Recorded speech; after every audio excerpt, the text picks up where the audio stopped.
Hi. So I saw this question from Raphael Ions saying, what can we do apart from creating our own realm, and what are our options as regards, life after death? What happens when you die and how to escape all of the little bad things we might have heard?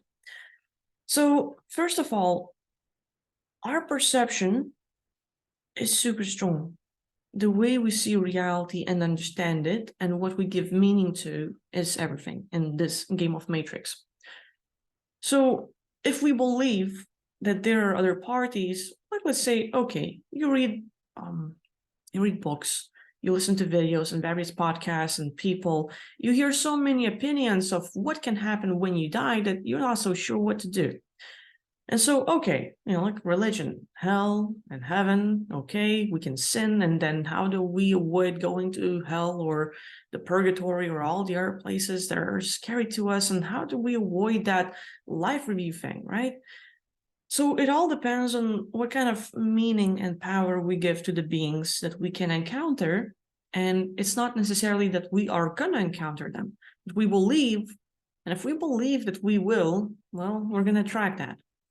So basically, everything you give power to and meaning to, like let's say your fear, possible fear of being captured, being recycled, reincarnating, having some kind of beings come over and just try to lie to you and deceive you into coming back. A lot of people have that fear. Like if it's a scary looking monster, like a reptilian or someone, of course we're not going to listen to them. A sane person would be like, no, you look crazy, scary, and you want me to get back into that machine. I ain't going there. That's going to be most people's reaction. But when it's a loved one, when it's someone we care about, like, oh, grandma, oh, look, it's our siblings, the kitty, doggy, ooh, like my lover. We have connections here on Earth, and then we see them after, like, we cross over, and we're like, hey, they're talking to us. We're so in love. We had a connection, and all of a sudden they're offering us to come here, and we're like, yeah, but I want to go. A lot of people have the fear that that's going to happen. It's not necessarily the thing. So all of these fears of us crossing over and seeing the white light and then being like attracted to it, like towards a magnet, like, oh, I'm just flowing there. What do? I don't know how to fly. I don't know how to move. And all of these thoughts of, oh, you got scared. I don't know how to move. And all of a sudden, like, what do I do? How do I fly away? How do I swim in this possible void or space? What the hell is going on? That fear and us telling ourselves that we are limited, I can't move, I don't know what to do, is creating our reality. If we tell ourselves, no, this is not real, like I am the creator, I can do everything, that's real. If you have seen Stranger Things, and I think in season 4, there's a scene where Vecna, the big bad guy, is attacking one of their friends, as in, like, I will not remember her name, but this red-haired looking girl, she's amazing. I think Sadie Sink is her name, real actress name.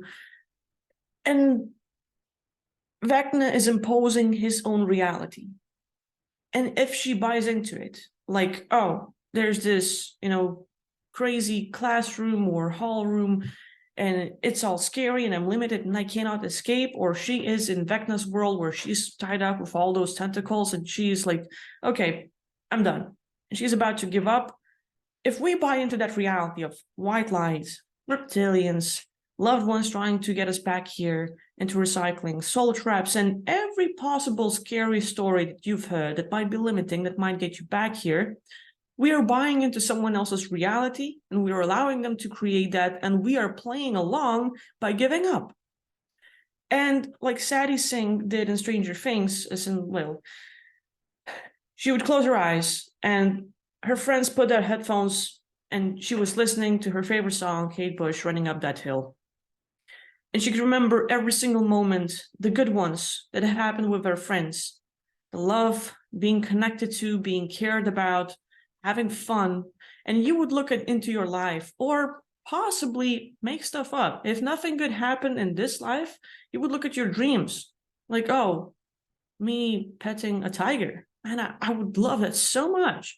Just be in that wilderness where they're friendly and everything's being washed and everything. But, just petting this massive tiger or a lion, I would love that so much. Or make anything up, but it has to feel good. It's like your dream world. And these are the best parts if you have ever experienced love, one way or the other, whether it was from your parents, your siblings, your grandparents, your friends, your lover, that moment of, it's safe now. I'm in their arms and I feel good. And for that moment, you change your breathing.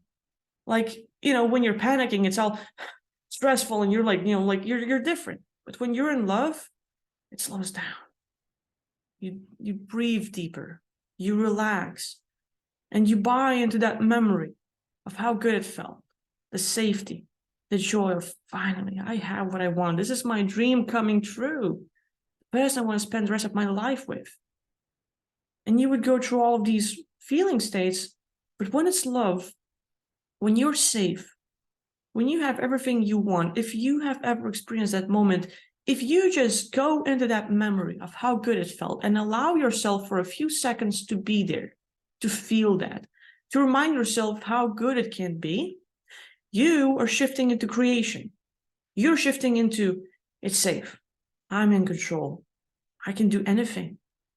If when we die, we experience something negative and we start buying into the reality of, white light, it's scary, what if, our beliefs change. The way we perceive reality change. We start limiting ourselves. The biggest thing to know is once we die, our mind, that never-ending thinking we have, is not there anymore. If you've ever been out of body, if you've ever had a lucid dream, you should notice that there's no thoughts running around. That never-ending machine that does not shut up is not there. It's quiet. Because as a consciousness, you are in the perception. You're in the knowing. There is no, what's that? You don't think about things. You see it. You know it. It's there. But you don't go thinking about it. And so once we get scared, we recall the stories we've heard, things we remember, things we have learned. We go into what if, all the possible bad things, because we're used to bad things happening to us. And then we buy into that reality of, what if I'm limited? I don't know how to teleport. I don't know any of this stuff. I've heard stories. I have not ever tried it. How do I do it? And we limit ourselves with those thoughts. But if you allow yourself to stop yourself, like from anything, from just, okay, for a moment, I'm not going to look. I'm just going to focus on love. Focus of, like being safe, being hugged, being cared for. Just those few seconds where you are safe. Your perception shifts. Now you're not in the panic mode. Now you're in like, it's fine. And from that moment, when you tell yourself it's fine, when you feel like it's all right, like you're not necessarily in love, but you feel that, you shift, you're in control again. You don't have any panicking thoughts running around, like ruining everything. You're calm. And from there, you can go, okay, white light, not my reality. Reptilians? No, not here. Your frequency shifts like that. And you are able to create everything. And if you think you can fly, you can fly. If you think you can teleport, you can teleport. If you doubt yourself and like, no, I don't know how to do this stuff, you are creating yourself not knowing how to do all of that. But at the same time, you can flip it and you can create the positive outcome. So playing with the emotions of catching yourself in that feeling state and being in control is important. Same thing, like if you would be in a dream state and something crazy is happening, if you can just stop yourself for a moment, close your eyes, or just focus on something good, literally the reality you're experiencing, even if it's a nightmare, will shift. It will shift and you can create something positive out of that.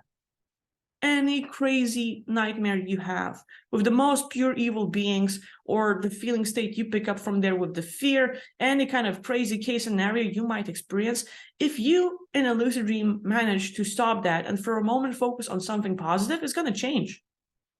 Because you turn into the creation, not being the victim, not being run by the program, not giving in into someone else's reality. You start creating the way you want.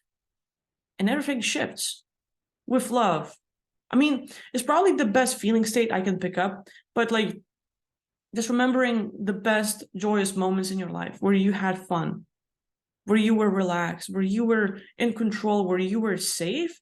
Those are like super important, because recalling that moment, and if you just allow yourself to sit there for a few seconds, small things, but anything small that has happened to you is actually important, the good stuff.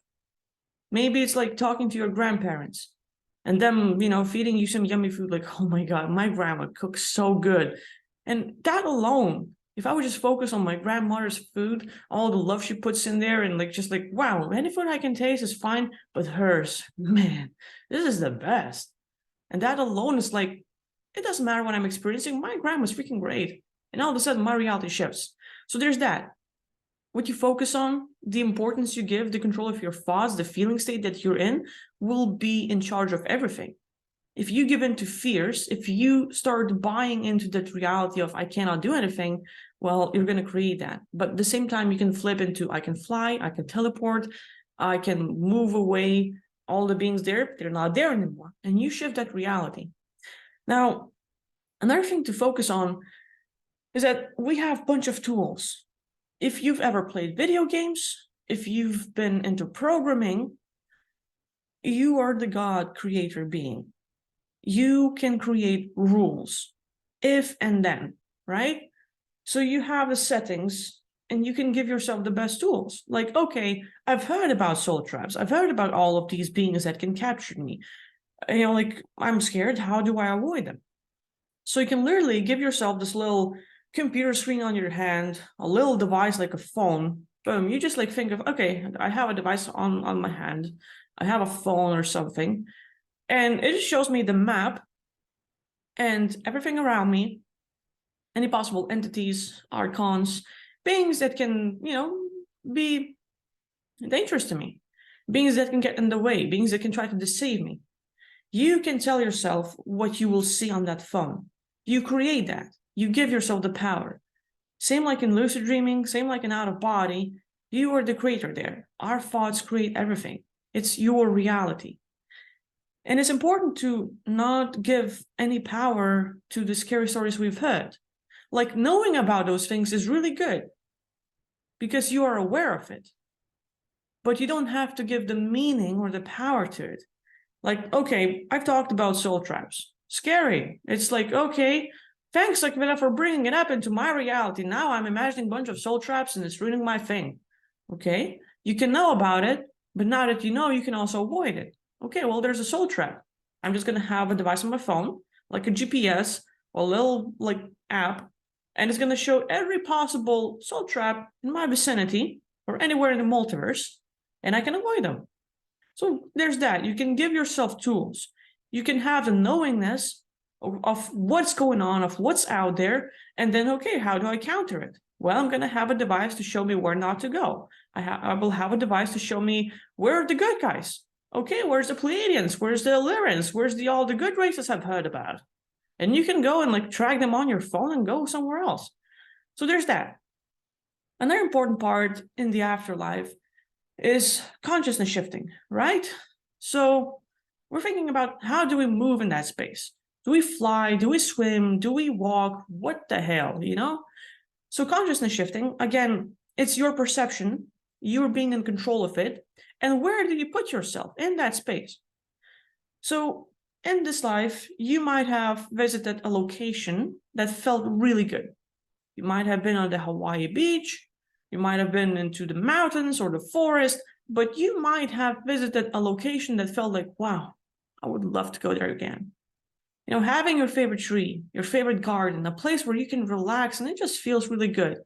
Or simple, like something memorable, something where you were like, wow, that's how New York looks like. That's the Switzerland? Holy cow, I love it. And while you're sitting here in your room, you can try closing your eyes and try to put yourself in a place and recall what was it like visiting the location that you really enjoyed, a location that really stood out to you. Where it is the mountains or the hills or some farm or visiting your grandmother. Anything where you can recall a lot of details. What was the air like? All the smells around, the temperature, the atmosphere. How did you feel when you were there? The location, the little details, the trees around you, maybe the cars, maybe the buildings, anything that stood out, that was meaningful to you, that you were really in awe and like just, admiring every possible single thing out there. And so the way you know your room, and you can close your eyes and walk into the bathroom without looking anywhere because you know the exact location, you know what's there. You can like touch things around, you can touch your table, you can touch your couch, you can touch your phone and all the other things. You have the perception. And if you allow yourself to close your eyes, put yourself as in imagine, think of the location that you enjoyed. And then what would it be like if you would walk there again? If you would sit there on that bench, on a tree log, smelling the forest. Like I say, it's relaxing. You hear the birds chirping, tweeting. You might see a little fox over there. Little details that stand out to you, but recreating the perception. Can you feel things around you? Can you smell it? Can you see it? Can you hear it? Having your senses over there, just try to perceive it, just try to feel it, try to experience it again. The more you are allowed to be there, the more you allow yourself to explore, to touch, to feel, taste, and everything, the more you're putting yourself into that reality, into that location. And so, again, it's all about our senses. So if you allow yourself to experience that again, or maybe for the first time, maybe you have not traveled that much, so you don't have any specific location, but you might have played video games, you might have watched some movies, and you're like, oh my God, Avatar's world, Assassin's Creed, and Roman running to the rooftops. And you have some of the little things you like in the world or location that you would love to visit. Just imagine what would it be like if you were there. You've saw that movie, you played that game. So what would it be like if you were that character in that world, experiencing everything you've seen before? And you allow yourself for a few seconds to run to the rooftops, to see the dragons, to just, smell the fresh air in the mountain. And you were just experiencing that for a few seconds or longer, the longer the better. You put your consciousness and perception into that location and you start creating from there. So all of a sudden, where you were, let's say you cross over and all of a sudden you might see white light, or you might see the void, or you might see tons of things when you die. And even though you see all of that, you focus on the location that you might have seen or location that you have created before. And now you play with your perception. Your consciousness will jump there. You start creating your reality from that point of view in that location. You no longer create yourself from the point of view of, I just passed away, my physical body dropped dead, I'm standing right next to my body, or I'm in that void away from Earth. You don't have to create from that point. You move yourself into another location. And same thing, you can jump. So it's like consciousness shifting because you create the location or tune into a specific reality that you've already seen or might have heard about. You turn on your perception, all of your feeling and sensing and everything like that. And then you allow yourself to experience it more and more. And the more intense it is, you start creating from that point of view. You jump. Your consciousness is no longer standing next to your body or it's no longer next to Earth. It's already in the new location. And that's how we teleport. We think of like, oh, I want to be on a spaceship. Play in a spaceship? Okay, what would it look like? Probably just like, okay, I sense a corridor inside and there are like Pleiadians walking around there. I see it. And just those few seconds where you get the image of a corridor, a few Pleiadians walking by, you teleport there. You thought about it, you have an intention, and intention is very important. So like, okay, I want to teleport into this like specific location, or you just start creating and thinking about it and feeling it, you will jump there. So, of course, easy for me to talk because I have been out of body and consciousness shifting is my thing. I love doing it. Done it a lot. Like I barely stay here in the physical, but trying it out like in dreams and in the, like when you get out of body, just practicing it, you will feel so freaking comfortable once you succeed. Like, oh my God, I did it. I did it. Yes. That's all you need. Just that one little thing, just that one moment where you did it, you've tried it, you've seen yourself succeed, you saw yourself teleport and shift and end up in another location. That is all you need, that one feeling where I did it. And even though some of us might not get out of body, might not remember our dreams or be that lucid and aware in them, that is fine. Just practice with your physical body, closing your eyes. And even if you don't have visuals, feeling states. Play with the feeling states. It's so freaking important. So, you have thoughts, you can think about stuff, you can write things down to have more details. You can simulate the little process with watching some videos of locations. If you have seen, like, open up a picture, like look for ArtStation or DeviantArt, or now we have tons of websites and AI. Look for sceneries that you enjoy. And what would it be like? Like, allow yourself to shift into that reality, into that little dreams landscape that you have seen on the little like image online. What would it feel like to be in that village, to be in that forest, to stand there, to smell things around? Like, what kind of smells would you smell? What kind of sounds would be there? And you just play around, but you shift. You shift into that location. The more real it becomes to you while you're here. You're sitting here on your chair, you're laying in bed, you're listening to me, and all of a sudden, okay, I've heard what you said. So you open up a picture and you allow yourself to be in that moment for a little bit. It doesn't have to be that long. But if you can just start hearing the birds, don't question your like, oh, am I imagining it? Is it all my imagination? Am I making this up? It does not matter. It's all your imagination. Always. This reality, it's all your imagination. Every single little thing. And just drop that belief because, hey, why doubt yourself?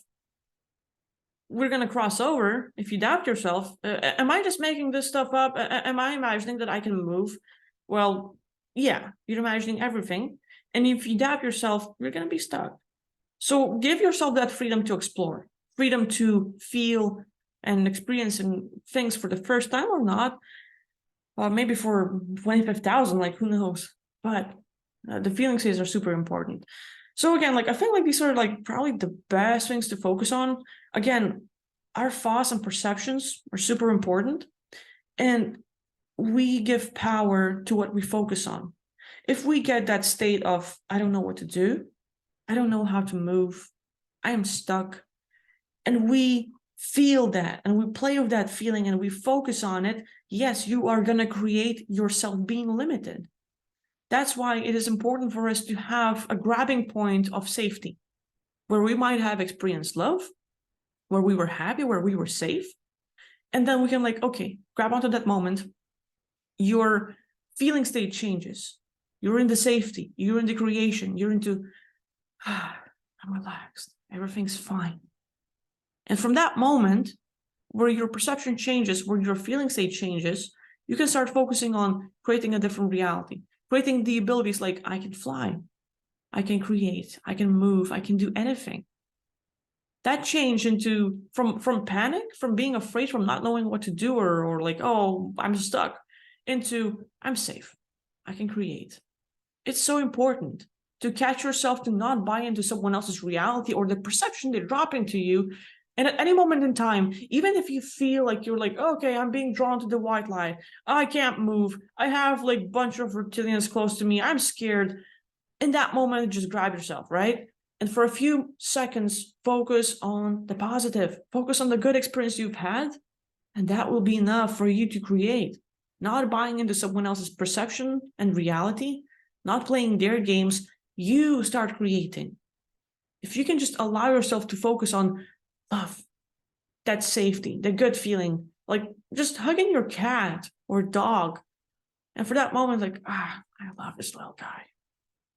That's my girl. And it just feels good. And that is enough for you to escape the trap of someone else's perception they're trying to put on you. And you can like start creating and moving from there. Anyway, our feeling states, what we focus on, consciousness shifting, these are probably like best tools, but there's so many. Like what I've mentioned, these are just a few things I'm playing around with. And our consciousness, our creativity, it's limitless. So whatever you can think about, you can do. So hopefully this gives you a few ideas. Thank you for watching. If you have any more tips on what to do once we cross over, any techniques you might have looked into, things that are making you feel empowered and like stronger, and like, hey, this is what I'm gonna do when I'm like crossing over, feel free to share that in the comments, because people are looking for ways to get out, and we need to beat that fear. We need to be free of that. So you might be the one to help. Again, thanks for watching, and I'll see you next time. Bye-bye.